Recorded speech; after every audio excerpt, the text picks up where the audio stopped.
Bienvenidos. Hoy les traemos las noticias más relevantes de Ecuador. Exploraremos los desarrollos recientes y cómo estos están afectando al país. No se pierdan nuestro análisis completo. Veamos a continuación. Se ha consumado un atentado a la democracia, se ha consumado un atentado a la independencia de funciones y a lo determinado en la Constitución en el artículo 128. Claramente, nuestro compañero Luis Molina en su intervención ha hecho un análisis para conocimiento de todo el Pleno, para quienes no han leído el artículo 128, sobre la imposibilidad de seguir un juicio penal a un asambleísta que ha realizado actos, ha tomado decisiones o ha hecho pronunciamientos en virtud de su calidad de asambleísta.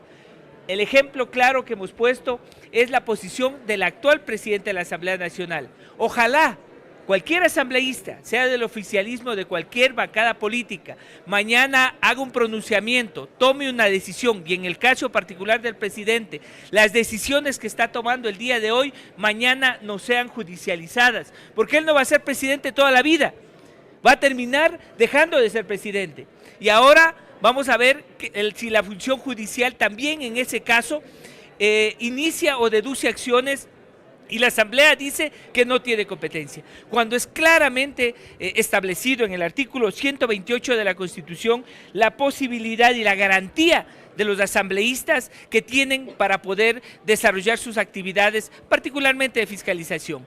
El tema de amedrentar, el tema de utilizar también las funciones del Estado para perseguir hoy a ex asambleístas. Espero que mañana el oficialismo no esté en las mismas circunstancias. Se ha tomado una decisión contraria a la Constitución, violentando esta figura jurídica que es la inmunidad parlamentaria y la posibilidad de que sigamos trabajando como corresponde. La bancada de la Revolución Ciudadana seguirá de pie, seguirá en resistencia, haciendo oposición, una oposición constructiva en beneficio de los ciudadanos y ciudadanas. Muchísimas gracias. ¿Está vinculado al proceso?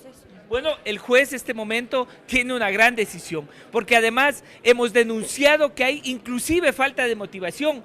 ¿Cómo puede ser que en la motivación de este requerimiento judicial se haga o se homologue a la situación de expresidentes, cuando una cosa es ser un expresidente o un presidente de la República y otra cosa es lo que determina el artículo 128, que habla de los asambleístas y las asambleístas, del fuero de corte y de la inmunidad parlamentaria? Así es que hoy nuevamente se ha atentado contra la democracia, la seguridad jurídica, pero la independencia de funciones ha quedado también complicada. Muchísimas gracias. Bueno, no, la legislación es absolutamente clara, la Constitución sobre todo se habla de que cuando se solicita el levantamiento de la inmunidad, eso ocurre únicamente cuando esté en ejercicio de sus funciones, de tal manera que al tenor literal de lo que dice la norma, el artículo 226 de la Constitución no nos permite ir más allá, hacer interpretaciones ni extensivas ni analógicas, y por lo tanto se resolvió de conformidad a derecho. La RC argumenta que ha habido como una fragilidad, una vulneración al tema de la inmunidad parlamentaria. No, aquí ni se ha levantado la inmunidad ni se le ha quitado la inmunidad. Lo que ha hecho la Asamblea es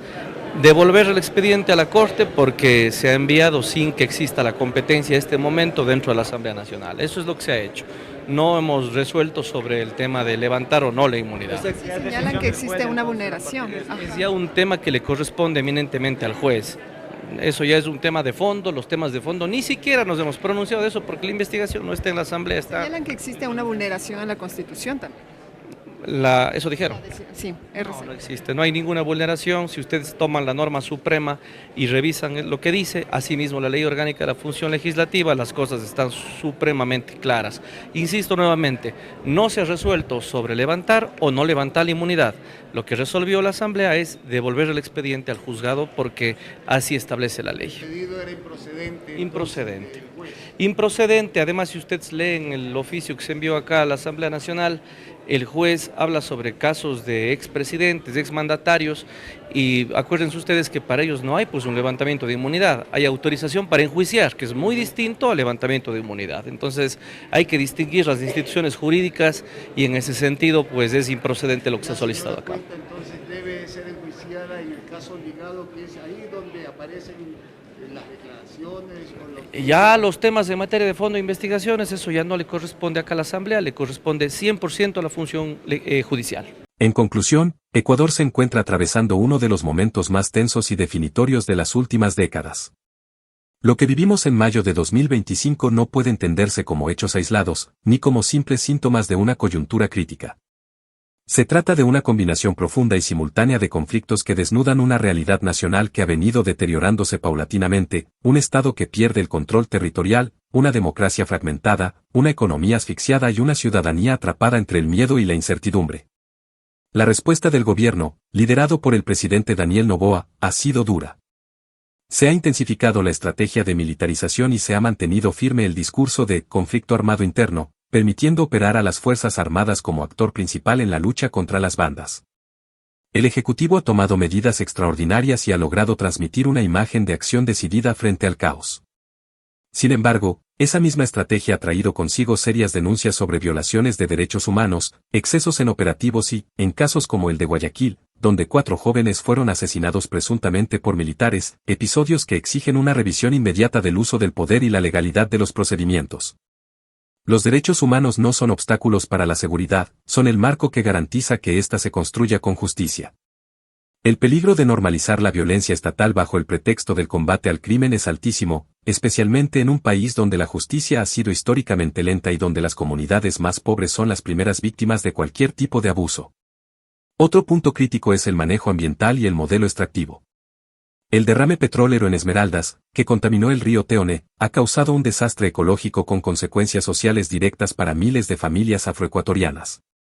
Al mismo tiempo, la ejecución del mandato popular sobre el Yasuní, donde los ecuatorianos votaron por detener la extracción petrolera, avanza lentamente y con ambigüedades, lo cual genera frustración en sectores indígenas y ambientalistas que ven con razón cómo se posterga el cumplimiento de una decisión soberana. Pero los problemas de Ecuador no terminan en lo militar. En lo económico, la situación es igualmente alarmante. El aumento del IVA del 12% al 15% como medida urgente para sostener el gasto público no solo ha generado malestar entre los consumidores, sino que ha profundizado el descontento entre los sectores populares que ya enfrentaban altos niveles de precariedad. La inflación acumulada, el desempleo estructural, la reducción de subsidios y la devaluación del poder adquisitivo configuran un escenario económico frágil, donde la reactivación productiva aún no despega y la dependencia de las materias primas sigue marcando el ritmo de la economía nacional.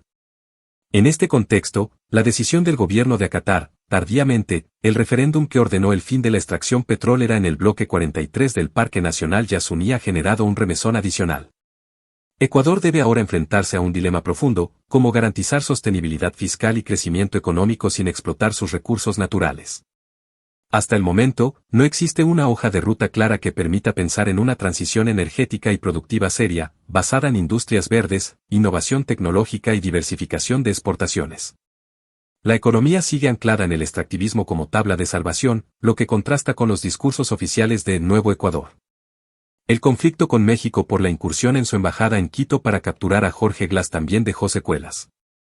El aislamiento diplomático que trajo esta decisión, con condenas de organismos internacionales, la ruptura de relaciones y cuestionamientos por parte de gobiernos aliados, evidencia que las formas importan tanto como los fines.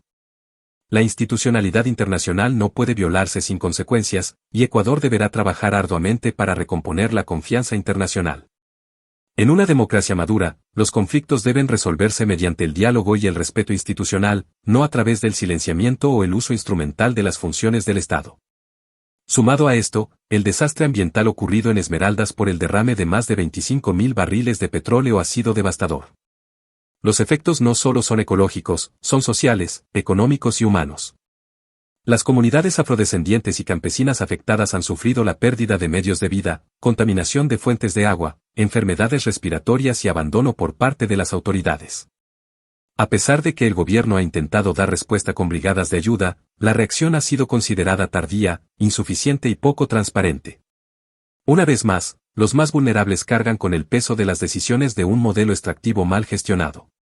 En este contexto tan complejo, el papel de la ciudadanía se vuelve crucial. El pueblo ecuatoriano ha mostrado, a lo largo de su historia, una capacidad extraordinaria de organización y resistencia. Las movilizaciones sociales, las consultas populares, las luchas territoriales y las acciones legales en cortes nacionales e internacionales son evidencia de un tejido social vivo que no ha renunciado a la posibilidad de un país distinto. Lo que está en juego hoy no es solo el futuro inmediato de Ecuador, sino el tipo de sociedad que se quiere construir, una que priorice los intereses de las élites económicas o una que ponga en el centro la dignidad humana, el respeto a la diversidad cultural y el cuidado de la vida. En ese marco, el encuentro de líderes indígenas de América Latina en Quito, convocado para mayo, cobra especial relevancia. Estos pueblos no solo vienen a exigir cumplimiento de sentencias judiciales a favor de sus derechos, vienen a recordarle al Estado y al mundo que hay otras formas de entender el desarrollo, el territorio y la vida en comunidad. Su voz es fundamental para reorientar el rumbo del país y construir una visión plurinacional y sostenible que esté verdaderamente basada en la justicia. Por todo esto, Ecuador no solo necesita reformas puntuales o ajustes técnicos. Necesita un nuevo pacto social, político y económico. Un pacto que parta del reconocimiento de sus heridas, pero que también sea capaz de imaginar horizontes posibles. Un pacto que incluya a las mujeres, a los pueblos indígenas, a los jóvenes, a la clase trabajadora, a la academia, al sector privado responsable y a la sociedad civil organizada. Un pacto que supere la lógica del enemigo interno, del miedo, de la violencia como única respuesta, y que apueste por la vida, la justicia y la equidad. El país no puede permitirse volver a cometer los errores del pasado. Si bien las medidas de emergencia pueden ser necesarias, es crucial que vengan acompañadas de un horizonte de reconstrucción social, donde las comunidades sean protagonistas, y no simples espectadores. Se requiere una nueva narrativa nacional, donde la seguridad no se contraponga a los derechos humanos, donde la economía no se base en sacrificios de los más pobres, y donde la política deje de ser un juego de élites y se convierta en un servicio público genuino. Ecuador necesita reencontrar. Gracias por acompañarnos en este repaso de las noticias más importantes. Recuerda que en estos momentos mantenerte informado es esencial.